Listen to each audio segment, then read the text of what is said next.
Ngayon, ang pinag-uusapan nun natin ay yung tinatawag nating Colossus. Na nakita ni Daniel sa panaginip ni Nebuchadnezzar. At itong Colossus na ito ay nagpapakita ng 4 na empire. And this is according to history. 4 na gentile. Pero, gusto ko munang inyong makita ang binabanggit po sa Bible. Sapagkat dito po sa Biblia, ay binabanggit po dito ang 3 klase ng tao sa mundo. Opo, ito po yung mga Hudyo, ito po yung mga Gentiles, at ito po yung mga member ng Ecclesia, mga kaibigan. Ayan, wala po tayong video pero may audio po tayo. Okay? Oo. Ngayon, ang Ecclesia po ng Panginoon ngayon, na sinimulan po niya nung kanyang personal ministry, ay composed po yan ng Hudyo at ng Gentiles. Pero makikita nyo sa simula po, mula po nung nilalang si Adan at si Eva, hanggang po doon sa pagkakatawag kay Abraham, lahat po ng tao sa mundo ay mga Gentile. Ito pong sa Abraham, ang kauna-una ang Hebrew. Hindi po siya Hudyo, kundi Hebrew. Ano po yung Hebrew? Ito po yung lingwahe ng mga Hudyo. 3 po yung bagay na kinakailangang malaman nyo. Yung pong Hebrew, yung pong Jew, at yung pong Israelite. Yung pong Israelite, ibig sabihin, ikaw ay citizen ng Israel. Yung pong Hudyo, ibig sabihin yan, ikaw ay miyembro ng relihiyon o membro ng relihiyon sa Israel. Okay. Yung po namang Hebrew, yung po yung lingwahe ng mga Israelita. Ayan, okay. Naunawaan nyo na po, no? Okay. So, ito pong si Abraham, nagsimula talaga ito kay Abraham. Nung tinawag po si Abraham, mula doon sa Ur of the Chaldees, at sinabihan siya ng Panginoon na mag-travel by faith. Ngayon, yung kanyang apo, sapagkat yung anak po niya ay si Isaac. Si Isaac po nag-asawa, nagkaroon po ng 2 anak, at ang isa anak niya po ay si Jacob. Itong si Jacob, mga kaibigan, ito ang naging Israel. Kung maalala nyo, sa Genesis 32, 24 to 28, ito pong si Jacob ay nakipag-wrestle po sa Panginoon, at siya po ay tinawag ng Panginoong Israel. Nung sinabi po ni Jacob, I will not let you go until you bless me. Ang sabi ng Panginoon sa kanya, okay, from this time on, you are no longer Jacob, you are now called Israel. Ito pong si Israel, through Rebecca and 3 others, na mga concubines po niya, ay nagkaroon po sila ng 12 anak na lalaki. 12 anak na lalaki. Okay. Ngayon, 10 po niyan ay naging tribo ng Israel. 2 yung 2 tribo, yan po yung anak ni Joseph. Si Joseph po ay hindi po naging tribo, pero yung 2 anak po niya ay naging tribo ni Israel.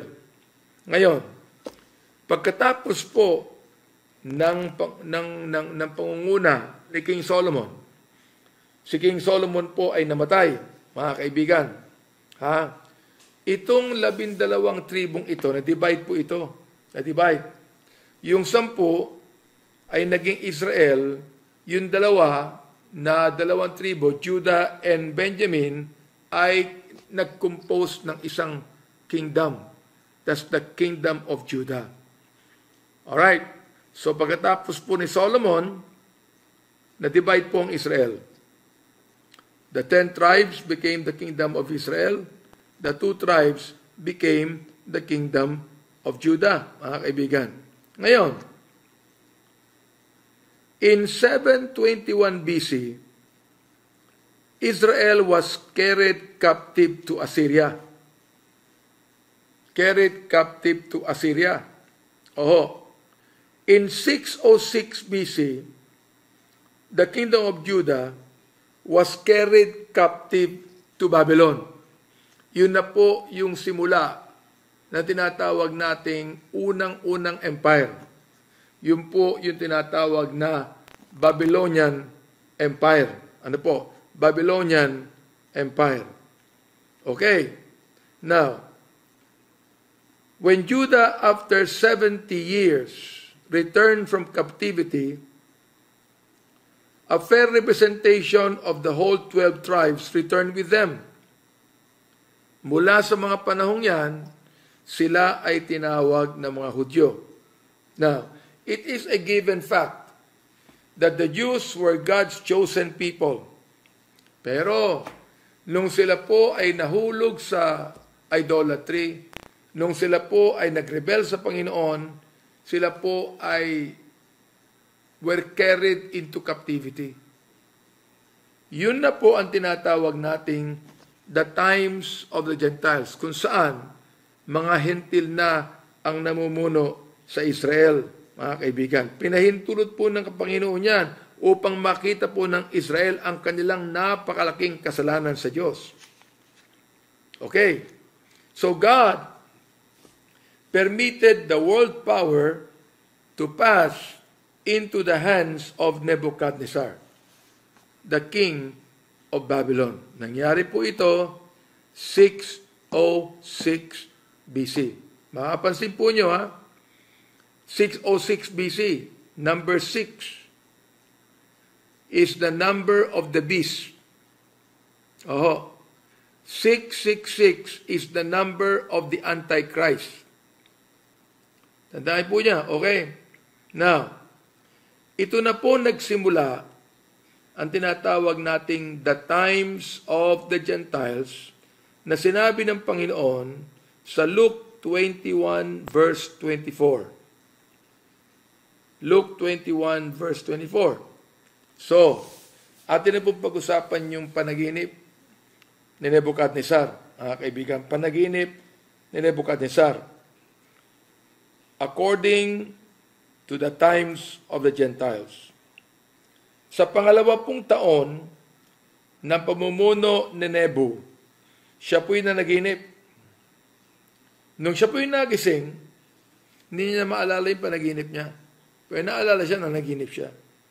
Kaya ang ginawa niya, tinawag niya lahat ng mga magicians, tinawag niya lahat ng mga astrologers, upang i-reproduce, o sabihin sa kanya yung kanyang panaginip. Oo. At ito ay kanilang interpret. Ngayon, sinabi ng mga magicians, saka astrologers sa kanya, mahal na hari, sabihin mo sa amin yung panaginip mo, at i-interpret po namin. Sa isipan ni Nebuchadnezzar, kung kaya niyong i-interpret yung panaginip ko, kaya niyo rin sabihin kung ano. So, ano nangyari? In-orderan po niya na yung mga magician na yan ay patayin lahat.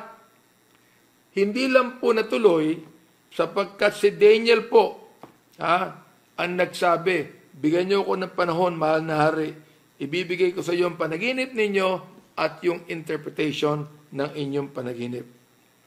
Nanalangin po sila. At makikita nyo na sinabi ni Daniel kung ano ang panaginip ni Nebuchadnezzar at kung ano po ang interpretation nito. Ayan. Okay. The Colossus or the image symbolize the world kingdoms in their unity and historical succession. Sunod-sunod. Oho.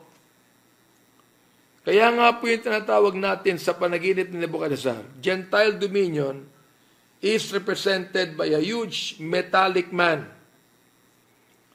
At ito makikita natin doon sa image na ito, yung metallic na ito, the degeneration of the world kingdoms. Oho. Bakit po? Sapagkat makikita po natin yung diminishing value of the metals used. Oo. For example, gold ang pinaka-mahal na metal. Pero yung gitna, yung chest, yung ulo po gold, yung chest po ay silver na. And silver is less sa tinatawag nating worth than gold. Then, makikita nyo pagkatapos niyan, naging brass, tapos naging iron, tapos naging clay and iron, mga kaibigan. Kaya makikita po ninyo yung diminishing value ng mga metal na ito. Ang gold ang pinakamataas, pinakamahal, ang silver ang pangalawa, ang pangatlo ay brass, at pagkatapos niyan iron, pagkatapos niyan clay and iron. Oo. Pati po yung weight ng image, nagdi-decline din. Oo, bakit po? Sapagkat, ang sabi po dito sa pag-aaral, the specific gravity of gold is 19.5. Yun namang specific gravity po ng silver is 10.47. 10.47. Oho. Yung po namang brass, 8. At yung po namang cast iron ay 5. At yung po namang clay is 1.93. Ibig sabihin po niyan, yung Colossus, yung image, top heavy ito. Napakabigat yung itaas, mga kaibigan. Muli wala po tayong video. Audio lang po. Kaya pagtyagaan nyo lang ako sa audio natin, mga kaibigan. Mag-ano lang kayo, mag-text kayo. Ayan, nagte-text po sila. Black lang po nakikita namin. Totoo po yun. Sorry. Gagawa po kami ng paraan sapagkat ito pong aking technician dito, hindi alam kung ano gagawin. Okay? So ito pong Colossus, itong image, ay nagpapakita po na tinatawag nating 4 worldwide empires. 4 worldwide empires, which were to arise in succession. Sunod-sunod po ito. Mababasa po niyo ito sa Daniel chapter 2 verses 37 to 40. 4 great empires and only 4. Oo. Totoo ba yan? Nasa history po yan. Nasa world history po yan, mga kaibigan. Okay. Now, ano po ang ating makikita dito? 4 great empires are to succeed each other in the government of the world, from Nebuchadnezzar to the second coming of Christ. Ano po yung 4 na yan? Ito yon: Babylonian, Medo-Persian, Grecian, and Roman. Babylonian, Medo-Persian, Grecian, and Roman. Muli, sa mga nanonood lang, wala po kayong makikitang picture ko, Hindi nyo makikita yung kagapuhan ko ngayon. Okay. Makikita nyo lang black, pero narinig nyo po ako. Pag sabihin nyo sa akin kung hindi nyo po narinig sapagkat Luka, okay. Meron po tayong nanonood sa Saskatchewan, Canada. Meron din po tayong nanonood sa Greece. At meron po tayong nanonood din naman sa Romania. Biro nyo ang layo niyan. Romania, siguro ngayon sa Romania, napakalamig na ron. Ano po? Ayan. Tama. Tama, ang sabi po ni Zach. I-visualize nyo na lang yung istorya. I-visualize nyo yung malaking image. Just visualize it. Okay? Just visualize it. Okay? So ano po ang ating makikita rito? Mga minamahal. Okay. Sabi ko sa inyo, yung 4 kingdoms, 4 empires, Babylonian, Medo-Persian, Grecian, and Roman. Itong mga kingdom na ito are not only made known as to number, pero kasama po yung mga pangalan po nila in the order of their succession. Ibinigay po yan.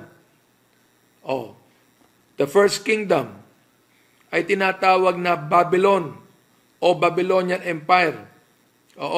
Yun po yung nakita ni Daniel doon sa image na panaginip po ni Nebuchadnezzar. Kaya ang sabi niya sa Daniel 2:38, "Thou art this head of gold." Ikaw, Nebuchadnezzar, ang head of gold. Yun namang second, the Medo-Persian, pinoint out po ni Daniel ito doon sa Belshazzar's feast. Sapagkat ito yung pinaka-popular na kasabihan, ginawa pa ng pelikula sa Pilipinas yan tinimbang ka, ngunit kulang. Many tekel opersin. Okay. Yun ang ibig sabihin mga kaibigan. You read the book of Daniel para makita po nyo ito Okay.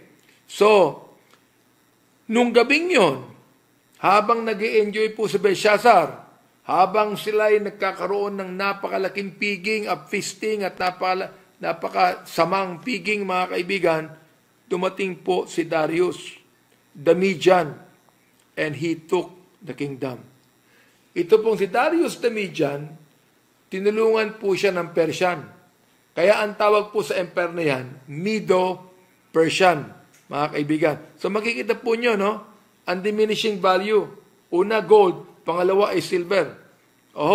Okay. Ngayon, pagkatapos po niyan, yung pangatlo, the Grecian Empire. Minention po yan sa Daniel 8:20-21. Daniel 8:20-21. Nakalagay po dun yung the ram which thou sawest having 2 horns are the kings of Media and Persia. Kaya makikita nyo, kompleto po. Kaya lang, napakaraming figures of speech sa Daniel. Kaya kailangan, makikita nyo po ito in the light of the book of Revelation. Ano po? Okay. Ngayon, yung rough goat na tinatawag po sa Daniel, yun po yung king of Grecia. Sino po yon? Alexander the Great. Ulitin ko po yung mga kapamanood pa lang wala ka po kayong makikitang picture ko dyan o image ko. Black O wala po tayong video ngayon. Pero audio, palagay ko malinaw, Malinaw po yung audio. Okay. Now, yung fourth kingdom is the Roman Empire. The Roman Empire. Nakalagay po yan sa Daniel chapter 9 verse number 26. Okay. Nakalagay po dyan, the people of the prince that should destroy the city, Jerusalem po, and the sanctuary. At alam po natin, itong mga Romano under Titus destroyed Jerusalem in AD 70. Kaya makikita po ninyo mga kaibigan, nagpa-partner po ang prophecy at ang history. Ang prophecy po ay binibigay ang hula. Ang history po ay ang nagfulfill ng hulang iyan, mga kaibigan. Kaya nga, binabanggit ko, what is prophecy? Prophecy is history written in advance. Yan po ang prophecy. History, of course, alam natin, history is what? A written account of past events, mga kaibigan. So makikita po natin yung deterioration of the Colossus. Na pinapakita po ng karakter ng mga metals that compose it. At yan po ay talagang prophetic din naman of the character of the governments as they were to succeed one another. For example, sinabi po ni Daniel, Nebuchadnezzar po is the head of gold. Ano po? Ibig sabihin, the power of Nebuchadnezzar was absolute. Absolute. Oo. Daniel 5:19 says that. Oo. Ngayon, ito ang tinatawag na absolute monarchy. Ibig sabihin, kung ano ang gustong sabihin ni Nebu, yan ang batas. Yan ang batas. Absolute monarchy. Yung second kingdom na Medo-Persian, inferior na po ito kaysa una. Silver po di ba? It was now a monarchy dependent upon the support of an hereditary aristocracy. Ano ibig sabihin nun? The king could by no means do as he willed. Paano tayo magkikita yan? Kapag, alam mo, meron tayong kasabihan, sinabi ko nung Friday, ito, kasabihan ng Pilipino ito, pero hindi po alam ng Pilipino kung saan kinuha. Kinuha po dito yan. Oo. Yung bang, ang kasabihan na ang utos ng hari, hindi mababali, yun po ang batas sa Medo-Persia. Ibig sabihin, kapag ang hari po ay nagbigay ng batas, kahit na po yung hari, hindi niya pwedeng i-repeal yung batas na kanyang ibinigay. Yun po yun. Oo. Kaya nga po, nung si Daniel, inakusahan po ng mga tao, ng mga opisyal, at nalungkot po itong hari, si Darius. Hindi niya mailigtas si Daniel sa Lions Den. Bakit? Siya nag-utos nun At hindi niya pwedeng bakliin yung utos niya Oo. Kaya nga yung design na lang ni Darius, sana mailigtas si Daniel ng Diyos niya. Kaya nga po nakikita nyo na umagang-umaga, early in the morning, pinuntahan na ni Darius si Daniel sa Lions Den. Daniel, buhay ka ba? Yung bang Diyos mo, niligtas ka. Yan. Okay. In the case naman ni Ahasuerus, sapagkat yan po'y Medo-Persian din, kay Esther naman to. Nung siya nag-decree sa hamon po ni Haman na talagang gusto niyang i-annihilate ang mga Hudyo, nag-decree po si Ahasuerus, ang the only time na naligtas ang mga Hudyo sapagkat ni-reveal po ni Mordecai ang maitim na plano ni Haman at si Ahasuerus po ay nagbigay ng counter-decree. Hindi niya po pwedeng ibaliwala yung kanyang decree, nagbigay po siya ng counter-decree. May basa niyan sa Esther 8, 3-12. Ang pangatlong kingdom na nakalagay po doon sa Maimeds is the kingdom of Greece or the Grecian Empire. Ito po yung tinatawag nating brass. Brass, ano po? Ito po yung government of Alexander the Great. It was a monarchy supported by a military aristocracy. Ito po yung mahina na sapagkat later on, pagkatapos po ni Alexander, nag-suicide po kasi siya at 32 years old.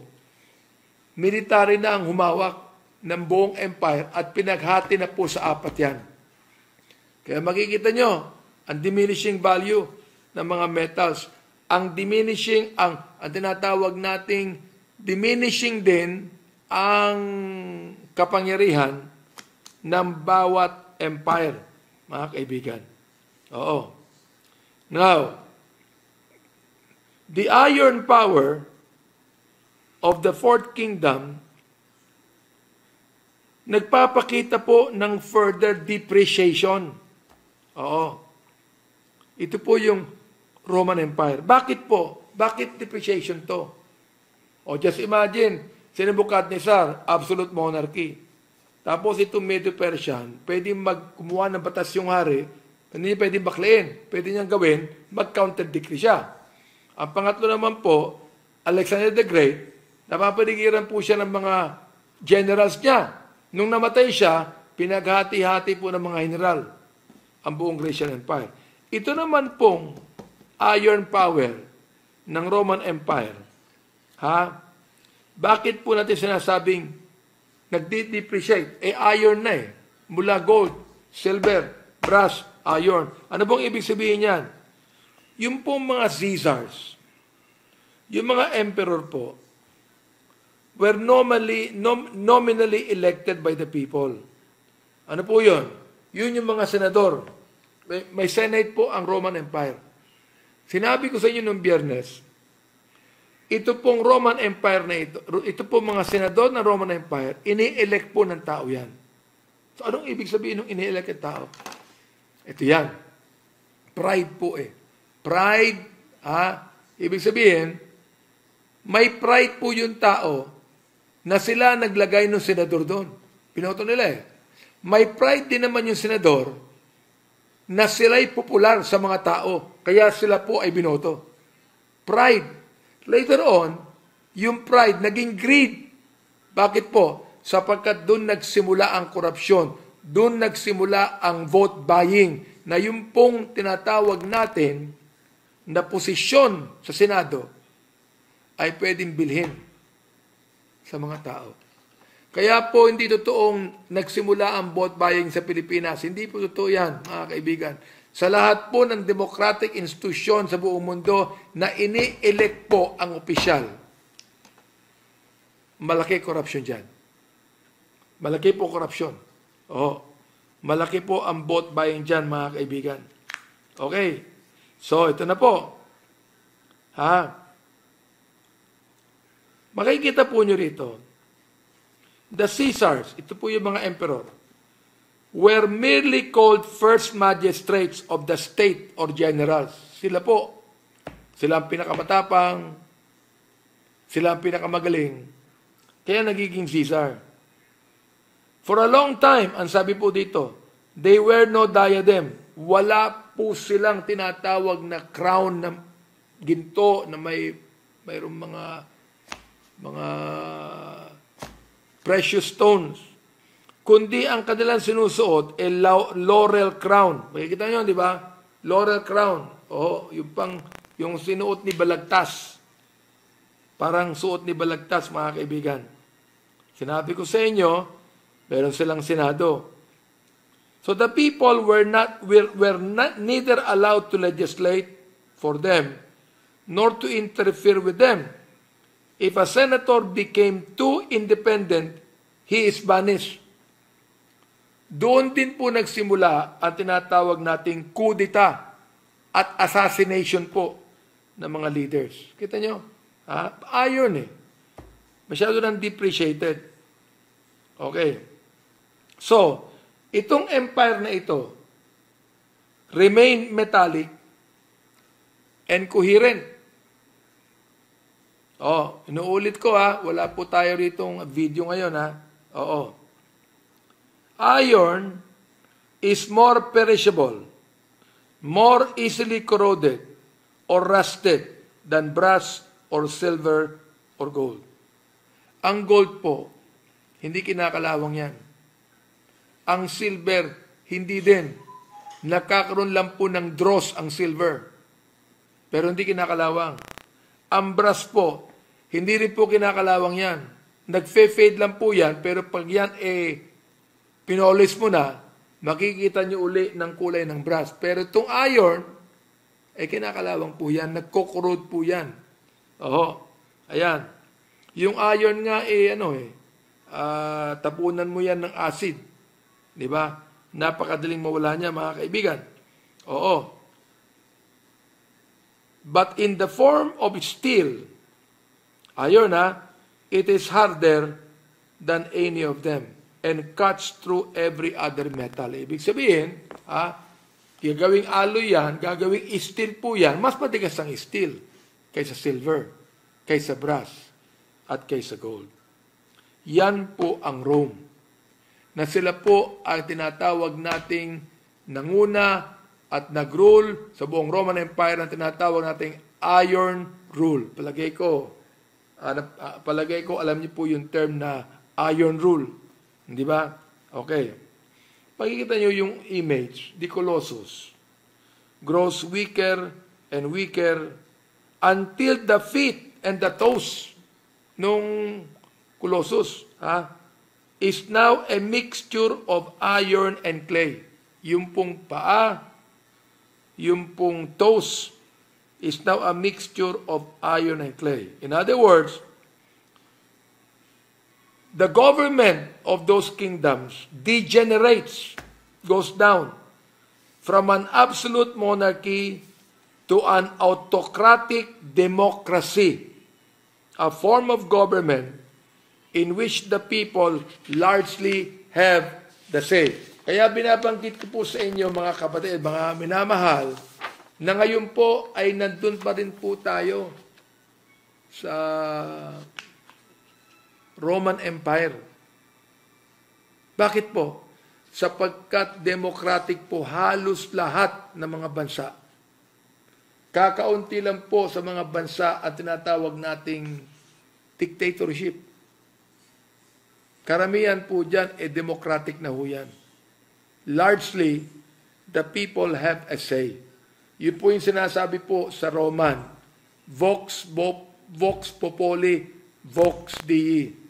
The voice of the people is the voice of God, which is not necessarily true. Okay? So, tapusin na muna natin dyan mga kaibigan. At meron pong tanong dito. Ang tanong po ito, Pastor, mali po ba i-practice ang Christmas tree? Pagan practice po ba yon?